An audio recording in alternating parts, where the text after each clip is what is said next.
Good morning, good afternoon, everybody. Welcome back to Jordy's Basement. My name is Jordan, and as usual, for these ranking the albums, we are joined by Rob out in Iowa. Good morning, Rob. Morning. Rob's in rare form this morning. We should be. We spent the entire week listening to the magic of Queen, and today, in our continuing series on ranking the albums, we're going to go through and count them down from our least played to our most played Queen albums, which turned out for me to be the most challenging one we've done yet. Didn't think it was going to be that way. I kind of had a cakewalk with Metallica. This one, not so much. A lot of Queen listening this week. So we're gonna count them down from 15 down to number one. And this is again only studio output with Freddie. So Cosmos Rocks is not included. One they did with Paul Rogers, anything they've done with anybody since then, Adam Lambert, whoever is not included. This is only Freddie stuff. So we're going to get right into it, I guess. Might as well start, Rob, with your number 15 Queen album. This ranked just where I thought it was gonna. Hot Space. I can't do the side A. Side A is just, I can't. I tried. I got about a minute into each song. I'm like, no. And there's no redeeming quality for any of the songs on side A for me. Not a one. Although one of my favorite Queen songs, Under Pressure, is on the album, though not written for the album. But bottom of the stack for me. I wanted it to be higher. I tried. I just bottom for me.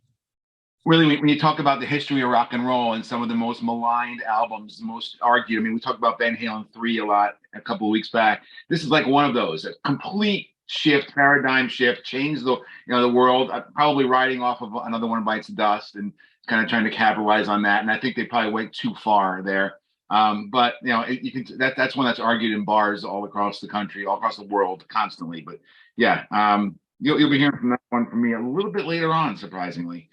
For me, the number 15 is this one, which we decided to include, rightfully so, the soundtrack to Flash Gordon. Really, only a few songs on this record have lyrics at all. It's mostly a score for the movie, produced by Mac, longtime collaborator. Tracks are good. I never really recognized this as a Queen album until this week, and Rob and I talked about it and thought it should be included, and rightfully so it is. The title track is just a classic Queen album, a song rather, written by Brian May. And the rest of it is also an enjoyable listen. So I put it there at number 15. Not a bad album, just bottom of the pile for me. So 14. Moving slightly up, Flash Gordon. Some great ideas, some great themes on this. I feel if developed into a proper Queen album, there could have been some really great stuff, and there is some great stuff.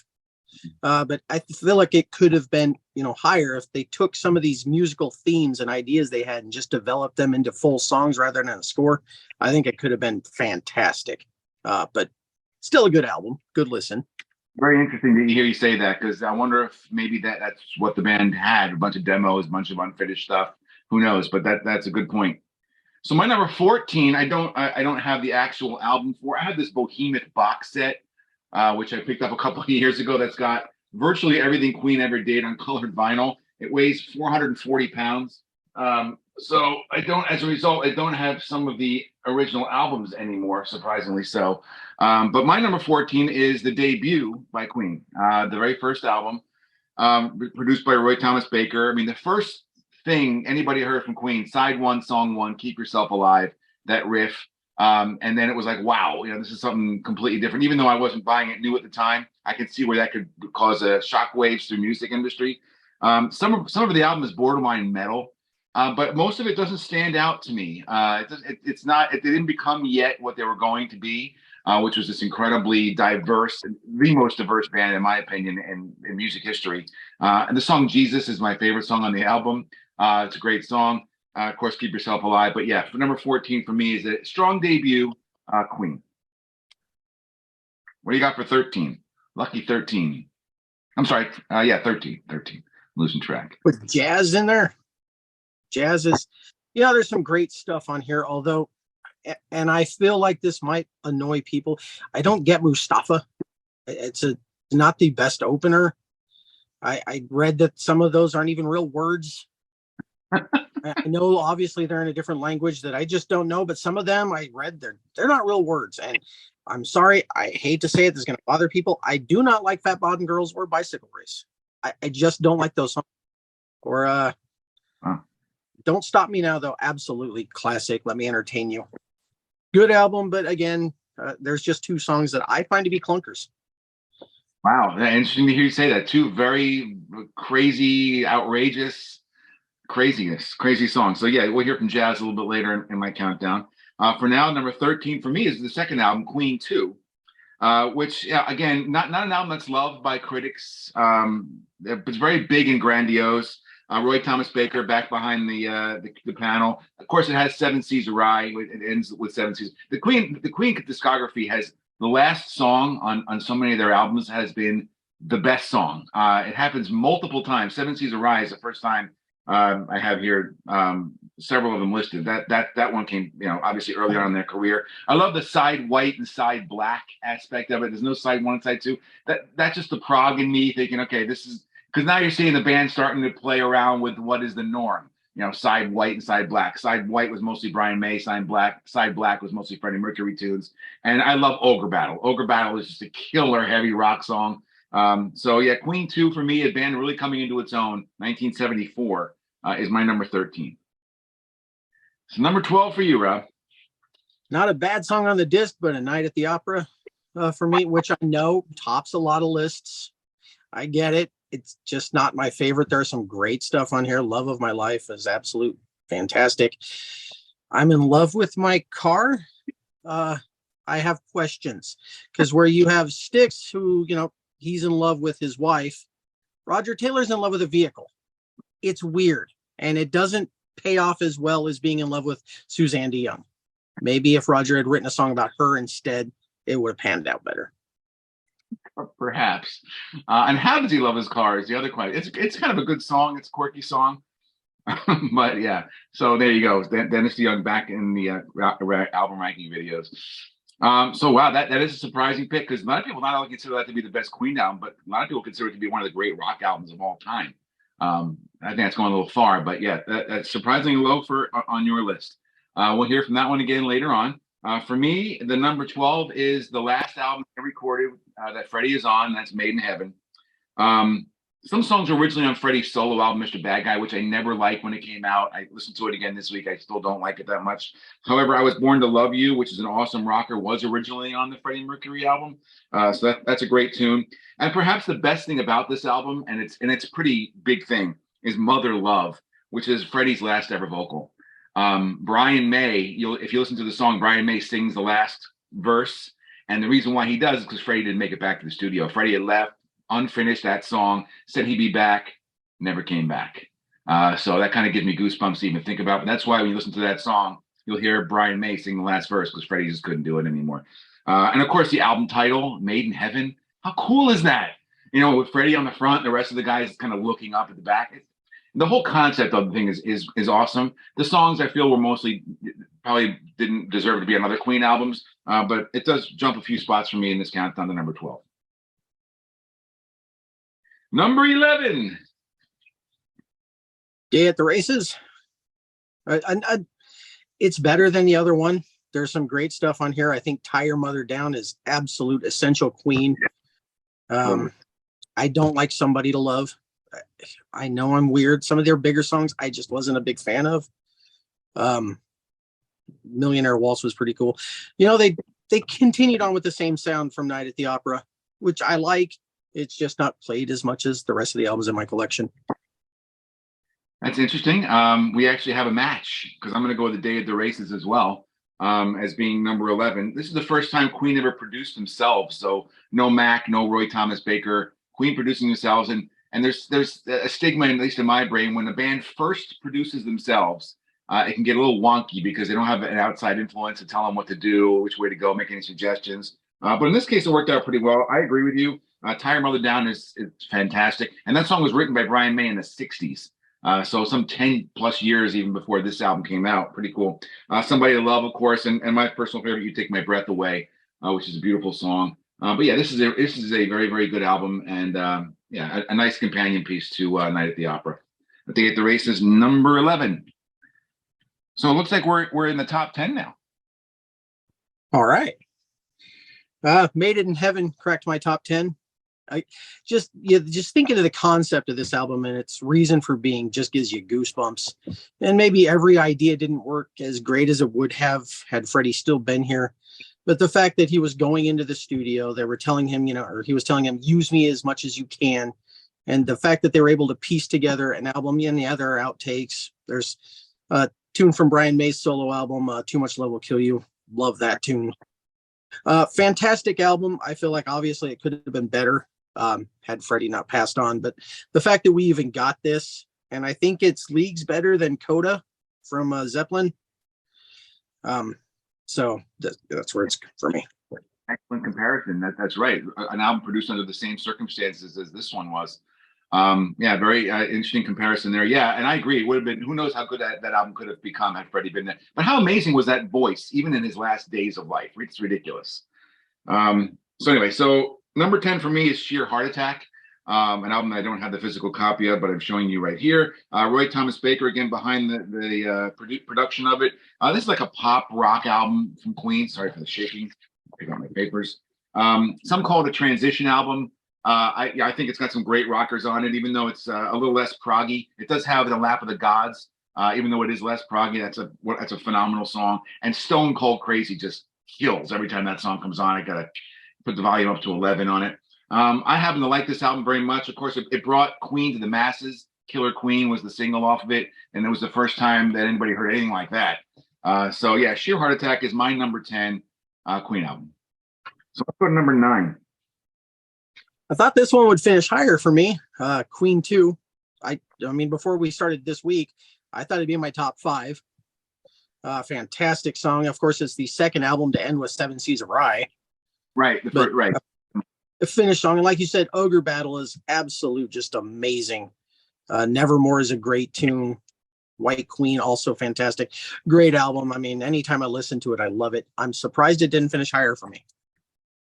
Well, I mean, that says a lot for the albums it did, certainly. But Ogre Battle it's a song that sounds like its title.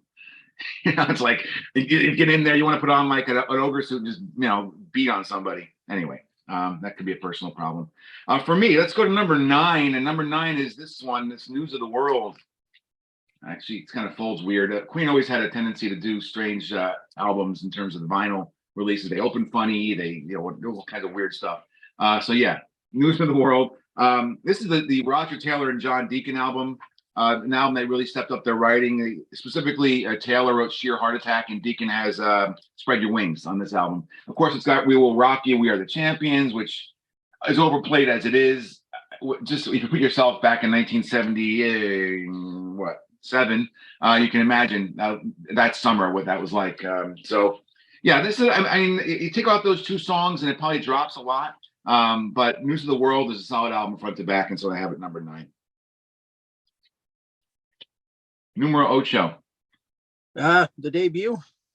I wasn't around when this came out, obviously, but comparing it to anything else out at the time, it's nothing like it.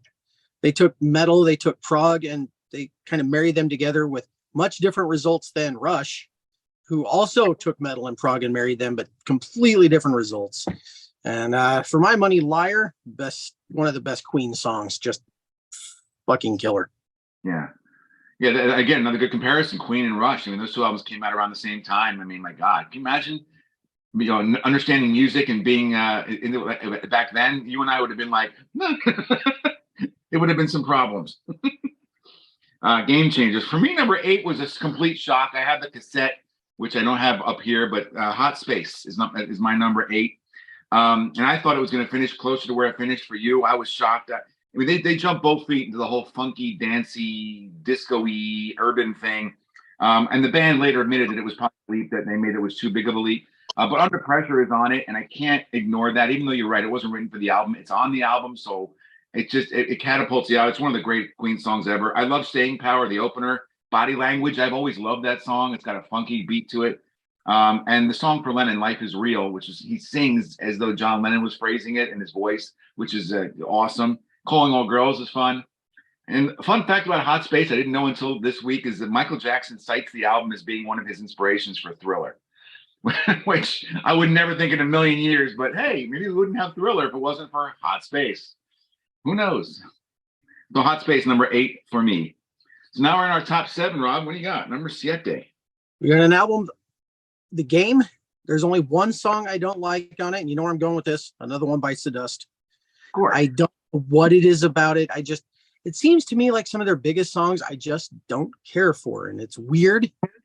But otherwise, I mean, this is just a fantastic song. Although Don't Try Suicide, great song, but is it just me or the lyrics a little cringy? I don't know. They're just not right. But otherwise, a fantastic album. Yeah, Don't Try Suicide. You're just gonna hate it. Really? So I thought maybe I would like it. Yeah, who knew? Yeah, a little strange. Thought I'd form my opinion on that after I was done, but we would never know. But another great closing song, "Save Me." Again, continuing that run is on that album. So for me, number 7 is this puppy, which probably is making the camera all kind of wonky, is Jazz. I happen to love Bicycle Race and Fat Bottom Girls.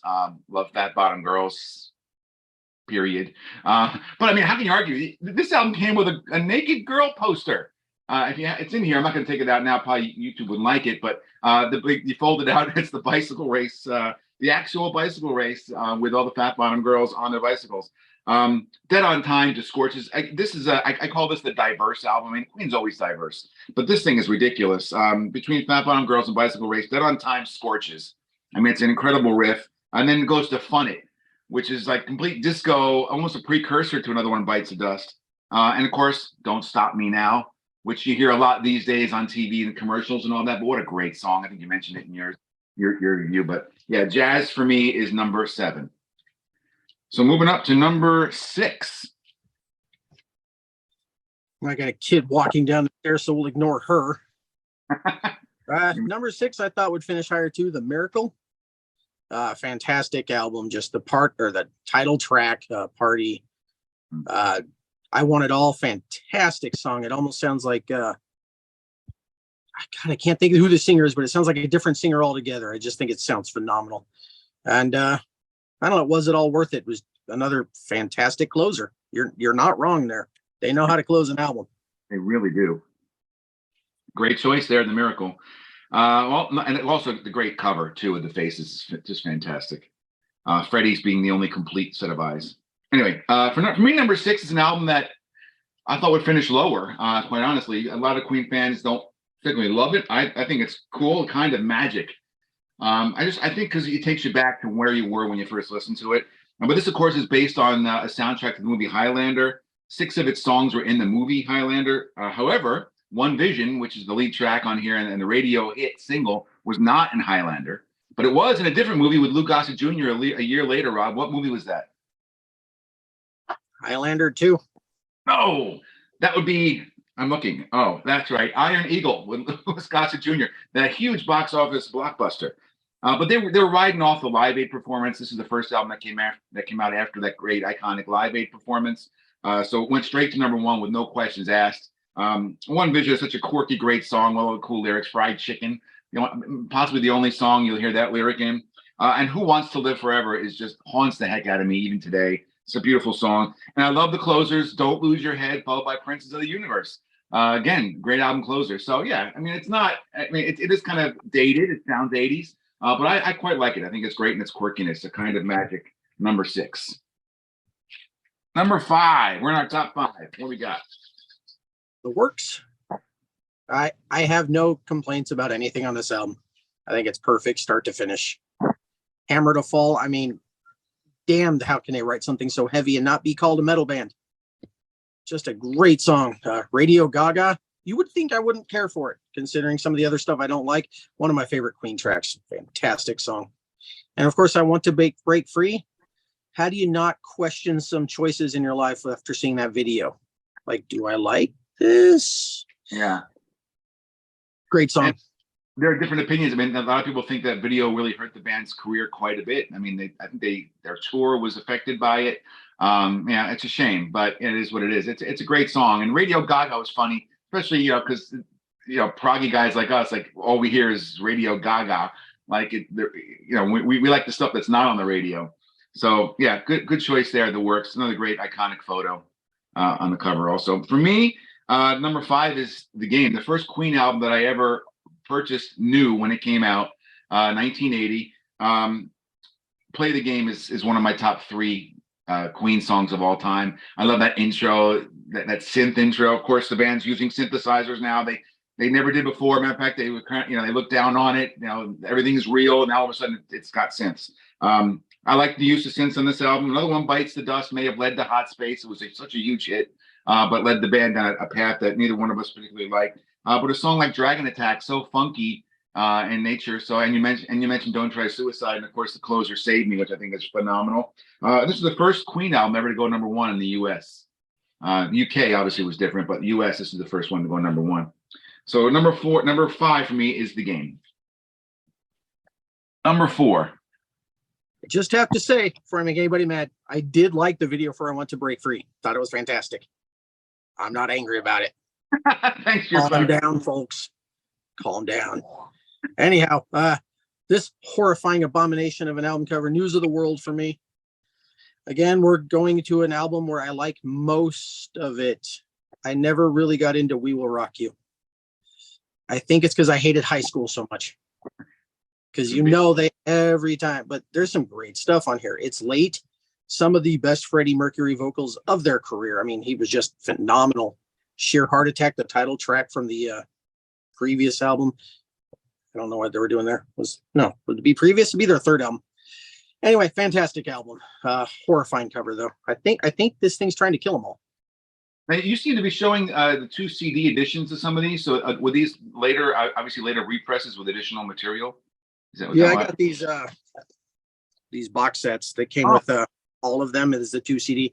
So it's got an EP of just other unreleased stuff and live stuff and things like that. No, that's cool. Picking up if you see them. Yeah, I definitely would, because I've never seen them before. Number 4 for me is this one that you mentioned a little bit ago, Queen, The Works. I think it's a huge comeback after Hot Space. 6 million people agreed. I think sold a lot of copies. Mac back behind the production table. So diverse. I mean, hard rock to tender ballads. Is this the world recreated? Really? Come on, Freddie. He could bring tears to anybody's eyes just with the vocals. Just an amazing song. But you're right. You mentioned, I think you mentioned Hammer to Fall, Tear It Up. It's great songs. It's a Hard Life, the tender ballad. This is another great example of the diversity that Queen would put all on one 45-minute album. So The Work for me is number 4. And now we hit the top 3. In the top 3, any one of these could have been number 1 for me. Every one of them fantastic, but I got to put Sheer Heart Attack here. Man, there's not a bad moment on this entire disc, but the reason I really got into this album was not because of Queen, but because of Dream Theater and their cover of Tenement Funster, Flick of the Wrist and Lily of the Valley. Wow. I'd never heard those songs before. So when I heard Dream Theater doing it, I'm like, these can't be that good. So I went back, and that's when I really started to get into Queen. I mean, I loved their classic Queen CD, that compilation, and I didn't really know anything else. So once I heard Dream Theater cover that, I had to go back, and this album is phenomenal, straight to finish. Lap of the Gods, Stone Cold Crazy. Metallica did a cover of that one. Seems like everybody liked this album. Everyone's playing it. Brighton Rock was great. Just a phenomenal album for me. Yeah, I did not mention that in my review, and I didn't know Dream Theater. I'm not familiar with Dream Theater's versions, believe it or not, but all these other bands copying songs and covering songs of that album says a lot about what that kind of reputation that album has amongst the industry folk. Pretty cool. Sheer Heart Attack is a good one. Well, we're in the top 3 here. For me, number 3 is going to be this gem, Night at the Opera. You talked about it earlier. Roy Thomas Baker producing. Like I said earlier, many consider this one of the great albums ever of all time, or at least of the 70s. It's hard to put it in a box. You really can't. This album had a little bit of everything. All 4 of them contributed incredible writing credits. In my opinion, the only time that's happened, Mercury's Bohemian Rhapsody, you may have heard that one. Brian May's The Prophet Song. Such an underrated Queen gem. John Deacon's You're My Best Friend. Roger Taylor's In Love with His Car. We talked about that earlier. All 4 contributed on this album, which is really kind of a cool, quirky thing about it. And this is I'm not going to take it out, but this is a Vinyl Me Please did this repressing here a couple of years back. That's just phenomenal. Looks incredible. And it sounds awesome too. So yeah, Queen and Night at the Opera, an album I thought would finish number 1, finishes number 3. Number 2. Kind of Magic. Uh, this could have been one too. I mean, One Vision is just fantastic. And cheesy as it is, I love One Year of Love. I don't know, something about it. I just love that song. I'm just a softie, I guess. Pain is So Close to Pleasure is pretty good, but A Kind of Magic may be in my top 3 Queen songs. Again, a bit cheesy, I'll give you that, but man, what a phenomenal track that was. Yeah, I totally agree with you. I'm surprised you have it that high. It actually makes me feel better about me having it up that high. Maybe it's real Queen fans like it more than we thought. But yeah, Queen. So now I know what your number one's going to be, and I'm going to talk about your number one now. Right? Because I mean, I was this could have been number one. I did not expect it at all. Innuendo, 14th studio album, 1991, the last album released in Freddie's lifetime. The best, most incredible artwork of any Queen album. And this thing, I mean, it's hard to tell on the camera. You guys, you'll get it and you'll see. The first 3 tracks are 3 of the great back to back tracks on any album, Queen or otherwise. Innuendo, I'm Going Slightly Mad, and Headlong. Just 1, 2, 3, awesome to start the album. Don't Try So Hard. The vocal on Don't Try So Hard. Wow. Bijou makes me misty to this day. That incredible guitar work, Brian May. It's like, makes the guitar sing. And then if I could just have a mic drop second, the last track on the album, which is my favorite Queen song. Well, it might be my 1 or 2 Queen song of all time. We'll get to that. The Show Must Go On. And how can it not get to you? I guess I'm learning. I must be warmer now. I'll soon be turning around the corner now. Outside the dawn is breaking, but inside the dark, I'm aching to be free. The show must go on. I'll face it with a grin. I'm never giving in. On with the show. Freddie, it's like the mic drop moment. I mean, it's unbelievable. It gives you chills thinking about it, hearing it. I can hear it 1,000 times. Innuendo, absolutely. It could be number one. It might be number one tomorrow. And I hate what they did with the vinyl. I don't know if you own the vinyl. Don't buy it until they repress it on a double vinyl because they cut out songs. They shorten songs. It's a 53-minute album. You can't fit it on 1 disc. And so I wasted my money on this, but I'm looking forward to a repress on 2 LP. All right. Talk about your number one, Rob. Oh, like you said, Innuendo, and everything you said about The Show Must Go On, completely agreed. I mean, how could you not be moved by that song? But I mean, every song on the title track, I mean, you got Steve Howe in there with his Spanish guitar thing. I love that. I'm Going Slightly Mad, just such a creepy vibe. Headlong, I mean, at the end of his life, for him to be able to sing something like that, I mean, every song, he's just amazing. Ride the Wild Wind, even like Delilah. I mean, this whole album is just fantastic. And then there's some B-sides on this one, but you get Lost Opportunity, and I don't know if you know that one. Definitely check that song out if you don't. It's fantastic. Great album. Could have been number 2, but had to be number 1. Yeah, it's amazing how they I think you and I both kind of tend to their later stuff being superior. That goes along with my number one, which is The Miracle, an album that I thought I had on vinyl on the repress that came out a year or 2 ago, and I guess I never got around to getting it. I got to get it. This is the best Queen album, in my opinion, ever made. The band knew about Freddie's diagnosis during the recording of the album. The title track is one of my top 2. I think I mentioned Show Must Go On, and The Miracle will be my number 1 or 2 Queen song of all time. The best ender, well, the second best ender they've ever had. Was It All Worth It? Such a phenomenal end. Front to back, I think it's the best Queen album ever. I mean, this in The Invisible Man, we didn't mention The Invisible Man. The extended version is also on here. Hang On in there. It's an extra track that's also awesome. The artwork is killer. I Want It All was rocking the radio, back in '89. So The Miracle for me is the best Queen album ever made. Such incredible artwork as well. So yeah, that was not surprising. I really thought the Innuendo was going to sneak in there, but The Miracle does it. I do want to mention, if you like Queen, and a lot of you are going to disagree with me here. I know that our friend Greg Jones, if he's watching this, will absolutely disagree with me. But I've said this for the last 25 years as an artist. His name is Valencia Clarkson. He goes by Valencia. This is this is his debut album from 1994, I think. It's sometimes called Gaia. If you like Queen, listen to Valencia's album. Because for me, I've always been on this lifelong quest to find bands that sound like Queen. I mean, we have Muse and we have, other bands that are Queeny and the Struts are kind of Queeny. But Valencia is like a Queen clone. I mean, he's obviously a Freddie nut.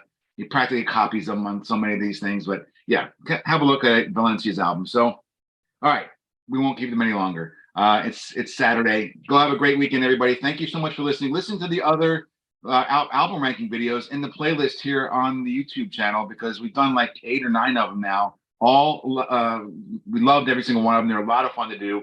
Might take a little bit of time off now when we gather up for our next 1 and 2 and 3, hopefully coming up soon.